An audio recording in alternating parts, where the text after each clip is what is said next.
இனி 4 எடுத்தா அவங்க வின்னு. இனி 3 எடுத்தா அவங்க வின்னு. நீ 3 பால்ல 3 எடுத்தா அவங்க வின்னு. 3 பால்ல 3 எடுத்தா அவங்க வின்னு. பாடி டச். நீ 2 பால்ல 3 எடுக்கணும். 3 பால்ல இனி 3 எடுக்கணும்.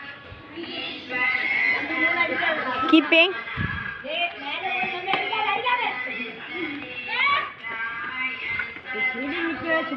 இனி 2 பால்ல 3 அடிக்கணும்.